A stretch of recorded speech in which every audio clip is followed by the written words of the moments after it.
Hello everyone and welcome to Homestead for Living. I was trying to capture a bee pollinating our comfrey here. The bees absolutely love these flowers. One of the many pros of comfrey, and of course we're going to talk about comfrey, but not all of the uses. There are many videos out there, particularly on permaculture channels, extolling the virtues of comfrey. It's an awesome plant. Lots of medicinal uses for wound healing, lots of livestock feeding uses, lots of pollinator uses, as you hopefully just saw if I was able to capture that bee. But I just want to talk about its function in a garden bed as a chop and drop. And you've probably heard the term chop and drop if you studied permaculture, but not everyone's really familiar with how that works. And I'm not going to show the method of chopping and dropping when I'm doing my work day and using a scythe. I'm just going to show like what the real function of this is in the garden bed. So let me zoom out on this garden bed a little bit. It's a rock bed I made. And it's got a few functions to hold back this gravel on this driveway coming down, to give us a place to plant herbs right in front of the house and other things, because the soil's not good here. We scraped it down to clay in order to build the house, and to catch all the water, which stops right there, and to grab it and use it, kind of acting like a little miniature swale. And so in this we have planted a pear tree, simply because we wanted a couple pear trees in this entryway to these stairs. It's purely an aesthetic thing. It's not necessarily the most sensible place to put a pear tree. Really, it makes more sense to put herbs here in our zone 1 by the house here, which we do mostly have herbs here. But anyway, we wanted a pear tree in there, and that's the north end of the bed, so it's not really blocking any light, so I guess it makes some sense. But you can't see this pear tree. It's covered in comfrey. This comfrey is about to get cleared out, and so we're going to chop and drop it. So why would we plant all of this that's just going to cover up something that we want to grow like that? It's going to cover up one of our food crops. And the reason is, something's going to grow there. It's going to be a weed. And in this way, I'm kind of choosing my weed. Instead of doing a blackberry or something with thorns or something that's not particularly useful to me, I'll plant a very useful plant. And you might have heard that they have a very deep taproot, which is true. And so that taproot is reaching down and grabbing all that water coming down off the hill. And it's grabbing the clay and it's sorting through it and actually pulling some useful stuff out of that clay. And then it's bringing up to the level where now we can chop and drop these leaves, lay those leaves on the garden bed, and those will become a mulch. And mulch is really critical in a permaculture system, because you've probably seen a garden in the summer that doesn't get mulch when it's just a typical tilled garden. It gets baked dry and the roots all dry up, everything dies in the summer, the soil is not moist. Whereas here, because we have lots of mulch down, even though it's a very hot day, you dig a few layers down, it's still very moist, the plant roots are happy, it's shading everything out and keeping that soil cool. It's keeping the insects cool as well and all the soil life down in there. And it's of course breaking down and feeding our soil. You can see lots of old leaves here, and these were all mulch that we laid down, and they're all just from the different plants in the system. Here we have canna leaves. We're using them just like chop and drop from a comfrey plant. But I wanted to show you how we use this in the system. So once this starts to get too big and too weedy, which it's definitely past that stage now, we start breaking off these leaves.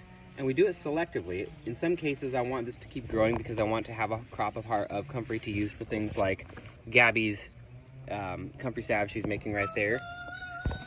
But we have to prevent it from shading things out. So right now we're starting to get a problem. We have a squash happening right here, and we have oregano right here. We have a radish right here. And so this is starting to just shade things out a little bit too much. And so when we chop and drop, we're using this as our new mulch around these desirable plants that we want to keep. Of course, I would not normally be doing this by hand. I'm just trying to hold the camera at the same time. But this gives us a great mulch, which is first of all going to break down, feed the soil, but it's really big. It's a nice big mulch that's going to really shade things out better than hay. But it's going to break down and crumble, and it'll be gone in a matter of a few months, and it'll just turn into soil. And so we can protect our things like this thyme right here, or any of our other plants. So over here we have a tomato, and I'm going to be mulching that. And that's also going to keep all of my weed pressure down, because there are no weeds that are going to be coming up through this. And so that's what we're going to do with this entire plant, is cut it back. We'll still leave a little bit of greenery so it can get some photosynthesis happening. But we're going to mulch our entire bed off that one plant. And if you've had to source mulch, you know that it's not easy. You either have to go buy some mulch, you have to find some spoiled hay and haul it to your house, or sawdust or bark chips or something like that, and we'll do lots of videos about that, and we have done videos about where to source mulch. But this is a way to not have to source it. You grow your mulch, and you take care of your weed problems, and you get the added benefit of bringing all these minerals and nutrients up from really deep in your soil and laying them down at a more shallow level. As they break down into your bed, they are more accessible to our normal plants like tomato or like the pear tree. or like our herbs, like our squash, cucumbers, radishes, the various things that we have coming up in this bed. So that's the basic concept of chop and drop. You're just creating a mulch level. And really, I kind of scoffed at the idea a little bit at first, because after all, you're not bringing in new nutrients to your land. You're just pulling up nutrients that you had before.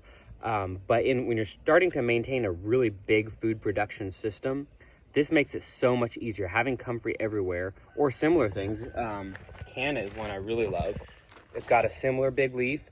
The taproot's different. It's more of a bulb, but it's still reaching down pretty far and acting the same. And there's a lot of plants like that. Even just regular, there's a lot of good weeds like curly dock and stuff that have a nice big leaf that make a good mulch like this. But that's how it works. So I won't do this whole plant one-handed because that would take forever. But I think that conveys the idea. What it'll look like in practice is this. Here we have our oregano, and we've mulched around it nicely with that. And so now all of that oregano, it's going to get all of that as it breaks down. All these nutrients are going to feed that oregano, and we're going to be keeping our weeds from coming up there. And so just by integrating this method, I've fed my plants and I've done my weeding, and I never had to pull a thorn. I never had to get a thorn in my hand. I didn't have to yank anything. I didn't have to dig weeds out of the soil. When you convert your system to a chop and drop system, using not just comfrey but other plants, clover is another one I absolutely love. As you move into the system, your gardening gets more and more passive and thus more productive, because your time equals more and more vegetables, more fruit, more everything. So just a little note about how to use comfrey. We are now joining the ranks of everybody selling comfrey cuttings. Those are on our website, which I'll put in the description, or it's just hollowtopfarms.com. We'll send you a bag of those if you want. But I hope that encourages people to do chop and drop, and not just with comfrey. Use lots of things. Figure out what plants work well in your area, but what we use here, I'll probably will do a more comprehensive video for our chop and drop is, as I mentioned, clover, canna, comfrey, of course, and then there's some of the weeds we keep around because we like them as weeds. They're useful. Dock is one which is edible, medicinal, a good chop and drop. So anytime we see that, we don't pull that out by the roots. We let that stay around. We'll do a little bit of lamb's ear. It's not the best one, but it's got some lots of uses as well. So we let that grow in some of the beds. And of course, all of our other weeds that we leave around, such as yarrow, or to some degree chickweed, but chickweed can really strangle stuff out. But it does make a good mulch when you pull it up. So that's kind of a chop and drop we use. But I encourage you to try this system out. If you're not ready to take the jump and do it everywhere, just try it in one bed. I think you'll find it makes gardening so much easier, so much more pleasant, so much more passive, and you get so many byproducts out of something like this too. So much medicine, so much food for your animals, and it looks nice. The pollinators love it. You get these little purple flowers. It's a good plant. So there we go. That's about the 1 millionth video on comfrey on YouTube. In the meantime, y'all stay safe, be happy, and be well, and happy homesteading.